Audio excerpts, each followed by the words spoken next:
Hello, you might not know me, but I'm Philip Poulter. I'm the Diocesan Secretary. You'll be aware that this year the Parish Share Review Group, under the leadership of Sue Jones, took an extensive review of our parish share calculation and made a number of strong recommendations based on the input from two large questionnaires to Diocesan Synod. And Diocesan Synod reviewed this and recommended we proceed with the new calculation and a period of 3 years to catch up with that calculation.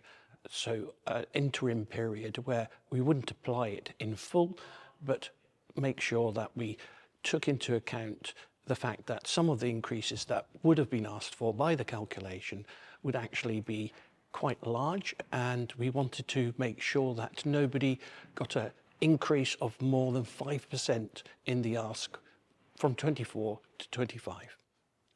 Once we had the calculated figures, we sat down with Elaine Coe, our Head of Finance, and Chris Barker, our Stewardship Advisor, and the three of us looked through all the figures, and bearing into account we wanted to limit increases to 5%, we looked at parishes where a reduction was appropriate, and for some of these we've asked them to remain at the 2024 figures. We had a set of parameters that we used to establish this, and when we had got all the figures as a result of this, we sent it off for independent assessment, and they came back and told us what the parameters we had used were, and they matched what we had set out to do.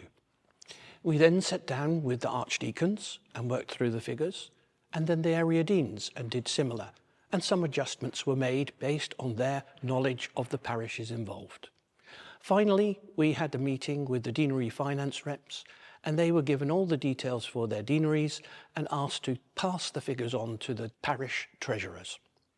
Over the coming weeks, we will be writing to each parish treasurer to give them full details of how their figure for 2025 has been arrived at, the calculation and the considerations that were taken into account. We hope that each PCC will look at this and will agree to the parish share payment. However, there is a system that if there are financial difficulties and these cannot be met, please do come to us and ask for a further conversation. We thank you for your patience and understanding as to the time this has taken. We aim to be fully transparent and publish all the figures involved in due course once the parish share for each parish has been agreed.